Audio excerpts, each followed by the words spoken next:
Hello everyone, welcome back to your favourite channel civil engineer. बहुत बड़ी update यहाँ पे निकल कर आ रही है सभी एस्पिरेंट्स के लिए। यूपीपीएससी ए 2024 से जुड़ा बहुत बढ़िया और बहुत ही इंपॉर्टेंट अपडेट मैं आपके लिए यहाँ पर लेकर आया हूँ। जैसा कि आपको पता है, हाल ही में यूपीपीएससी ए का नोटिफिकेशन यहाँ पे रिलीज़ किया गया था, जिसमें अच्छी नंबर ऑफ वैकेंसी यहाँ पे देखने को मिली थी। और स्टूडेंट्स के लिए यहाँ पे बहुत बढ़िया एक खुशखबरी निकल कर आ रही है कि नंबर ऑफ वैकेंसी यहाँ पर बढ़ाई दी जाने वाली है। मैंने आपको पहले ही बताया था कि वैकेंसी जो है यहाँ पे इंक्रीज़ की जा सकती हैं। उसी से जुड़ा अपडेट यहाँ पे लेकर आया कि वैकेंसी इंक्रीज़ की जाने वाली है। जो नोटिफिकेशन है वो रिवाइज यहाँ पर होने वाला है। और एक इम्पॉर्टेंट बात इसमें जो निकल कर आ रही है कि जो सब्जेक्ट्स हैं, जो प्री के सब्जेक्ट्स हैं, यानी कि 22 सब्जेक्ट्स हैं जिनका यहाँ पे इंजीनियरिंग से ज़्यादा लेना देना नहीं है, और सिलेबस में अचानक से चेंज होने की वजह से, पैटर्न में अचानक से चेंज होने की वजह से स्टूडेंट्स को दिक्कत यहाँ पर हो रही है। तो कुछ सब्जेक्ट्स यहाँ पर रिमूवल की बात यहाँ पर चल रही है, उसका हम डिस्कस यहाँ पर करेंगे with the proof. So let's start our discussion, but before that, if you are new on our channel, don't forget to subscribe our channel for all latest and authentic updates. So let's start our discussion as friends. जैसा कि students आपको पता है कि जो जसवा है वो लगातार यहाँ पर इंजीनियरिंग स्टूडेंट्स को सपोर्ट करता है। उसी ने ही यहाँ पर बहुत इंपॉर्टेंट पॉइंट्स यहाँ पर रेज किए हैं, और न्यूज़पेपर में भी यहाँ पर कटिंग आई है। सिर्फ एक न्यूज़पेपर में नहीं, दो न्यूज़पेपर में यहाँ पर बात निकल कर आई है कि जो प्रारंभिक परीक्षा है वो सिर्फ क्वालिफाइंग होनी चाहिए, यानी कि जो प्री के मार्क्स हैं वो ऐड नहीं होने चाहिए, वो सिर्फ और सिर्फ यहाँ पर क्वालिफाइंग होनी चाहिए। साफ साफ लिखे, छात्रों का कहना है कि प्रारंभिक परीक्षा जो है क्वालिफाइंग होनी चाहिए, 35% कट ऑफ रखी जाए और पास होने वाले सभी अभ्यर्थियों को मुख्य परीक्षा यानी कि मेंस में शामिल किया जाए। सिर्फ क्वालिफाइंग कर दो, 35% कट ऑफ यहाँ पर रख दो, उनके मार्क्स यहाँ पर ऐड ना करो। सेवा आयोग के इंजीनियरिंग सर्विसेज परीक्षा में भी छात्र उत्तीर्ण होते हैं, वो सामान्य आवेदन के पेपर में मात्र 30 से 35% ही स्कोर कर पाते हैं। इसलिए उत्तर प्रदेश सहायक अभियंता भर्ती का कट ऑफ भी पहले 30 या 35% ही निर्धारित कर देना चाहिए। और जो वैकेंसी निकल कर आ रही है, वैकेंसी ऐड होनी चाहिए। मैंने पहले भी आपको यहाँ बताया था कि वैकेंसी इंक्रीज यहाँ पर होनी चाहिए। नंबर ऑफ वैकेंसी बहुत अच्छा निकल कर आ रहा है, बट 3 साल वैकेंसी निकल कर आ रही है, तो और पोस्ट यहाँ पर जो वैकेंट है वो ऐड होनी चाहिए। जो वैकेंट पोस्ट की बात कर लेते हैं। जो वैकेंट पोस्ट है वो प्रतियोगी छात्रों के पाठ्यक्रम के अलावा पदों की संख्या पर भी चिंता जाहिर की है। छात्रों का कहना है कि 3 साल में भर्ती आई है, लेकिन नगर विकास विभाग के लगभग 300 पद, बुंदेलखंड इंडस्ट्रियल डेवलपमेंट अथॉरिटी के लगभग 40 पद, जल निगम नगरी के 110 पद, उत्तर प्रदेश राज्य निर्माण निगम, उत्तर प्रदेश राज्य सेतु निगम, लघु सिंचाई विभाग जैसे अन्य विभागों के सैकड़ों पद इस भर्ती में नहीं जोड़े गए हैं। इस संख्या को बढ़ाने के लिए यहाँ पर बात की गई है। साफ साफ दिख रहा है कि 300 पद बुंदेलखंड इंडस्ट्रियल डेवलपमेंट अथॉरिटी के 40 पद प्लस 110 पद जल निगम नागरिक के, यानी कि 340, 350 और 450 पोस्ट तो यहाँ पर क्लियरली दिख रही हैं, जो कि इंक्रीज़ की जानी चाहिए थी। प्लस 100+ पोस्ट और भी थी जो यहाँ पर इंक्रीज़ होनी चाहिए थी, यानी कि 604 प्लस हम मान के चलते हैं कि 500 पद और होने चाहिए थे। कम से कम 1104 पद यहाँ पे देखने को मिलने चाहिए थे। अगर 1104 भी नहीं तो कम से कम 800 से 900 पद यहाँ पे देखने को मिलने चाहिए थे, जिससे अनरिजर्व्ड को बहुत यहाँ पे सहूलियत हो जाती एग्ज़ाम को क्रैक करने के लिए। नंबर ऑफ वैकेंसीज बढ़ जाती। अनरिजर्व्ड को वैसे ही एक बैकवर्ड पॉइंट रहता है कि उनको यहाँ पर थोड़ा सा एफर्ट ज़्यादा पुट इन करना पड़ता है as compare to other caste. कोई इशू नहीं है, बट पोस्ट ज़्यादा होती है, थोड़ा सा ईजी हो जाता है। और भी इंपॉर्टेंट पॉइंट्स हम डिस्कस कर लेते हैं।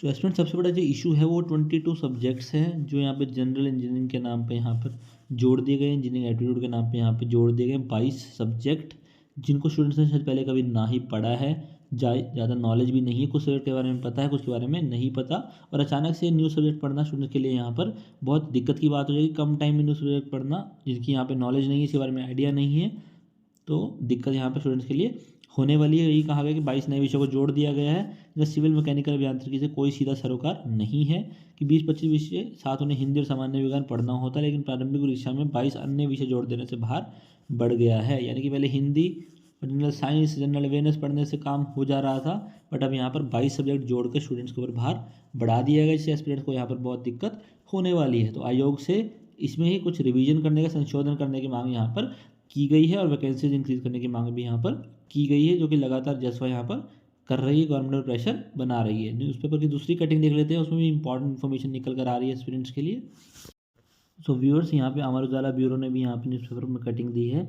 यहाँ पर उन लोगों ने भी 22 सब्जेक्ट्स के बारे में बात की है, और कट ऑफ मार्क्स 35% की ही बात यहाँ पर की है प्री के लिए। ये दोनों चीज़ें ही बहुत इंपॉर्टेंट हैं यहाँ पर एस्पिरेंट्स के लिए।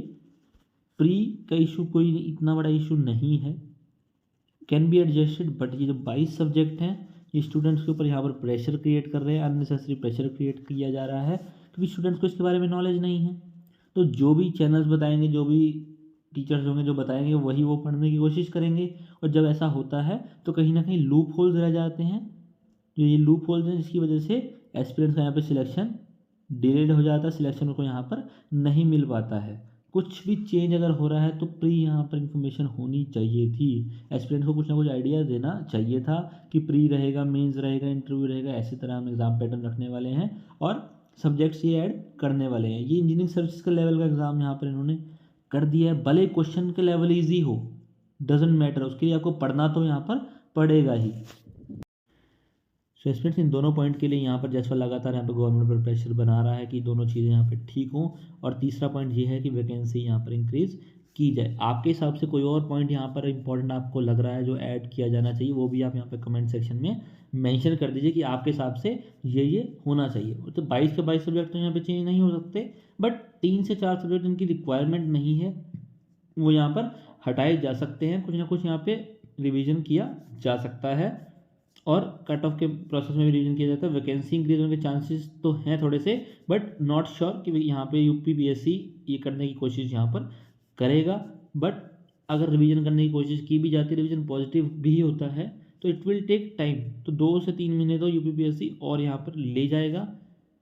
तो अगर टाइम लेगा तो वैकेंसी इंक्रीज़ करता है तो कोई इशू नहीं है, बट टाइम ज़रूर जाएगा। जिन एस्पिरेंट्स के पास टाइम नहीं है उनको टाइम की वैल्यू पता है, बट वैकेंसी इंक्रीज अगर हो रही है that's also a good news. Process change हो रहा है that's also good news. Subject का लोड कम हो जाएगा तो that is also a very good news for the aspirants, क्योंकि मेन मोटिव नोटिफिकेशन आना नहीं है, सिलेक्शन इंश्योर यहाँ पर करना है। सिलेक्शन नहीं होगा, सिर्फ नोटिफिकेशन का हम यहाँ पर क्या करेंगे।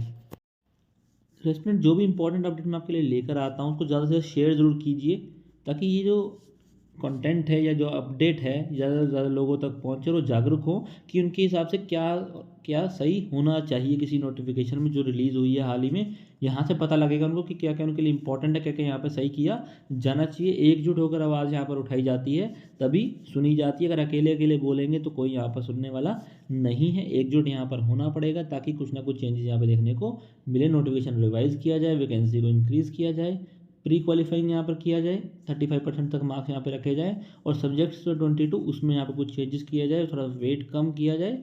कोशिश की जाए कि सिर्फ जनरल साइंस, जनरल अवेयरनेस और जनरल हिंदी ही पूछने की कोशिश की जाए, बाकी चीज़ें यहाँ पर हटा दी जाए।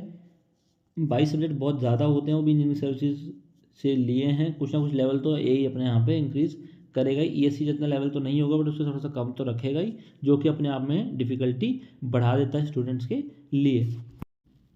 एस्पिरेंट्स चैनल को सब्सक्राइब कर दें ताकि सारी इंपॉर्टेंट अपडेट्स मैं आप तक लेकर आता रहूँ, आप पे लगातार काम करता रहूँ। वीडियो को लाइक ज़रूर कीजिए, आपके लाइक से मुझे मोटिवेशन मिलता रहेगा आपके लिए वर्क करने के लिए। सब्सक्राइब ज़रूर कर लें और शेयर करना मत भूलिएगा। इंपॉर्टेंट अपडेट स्टूडेंट्स तक पहुँचती रहनी चाहिए। Thanks for watching once again. Stay connected and stay updated aspirants, and कोशिश करेंगे कि नोटिफिकेशन रिवाइज किया जाए अच्छे नंबर ऑफ वैकेंसीज के साथ। बट प्रिपरेशन में आपकी पूरी हेल्प रहेगी अगर अब तो नोटिफिकेशन रिवाइज यहाँ पर नहीं होता। Stay connected and stay updated.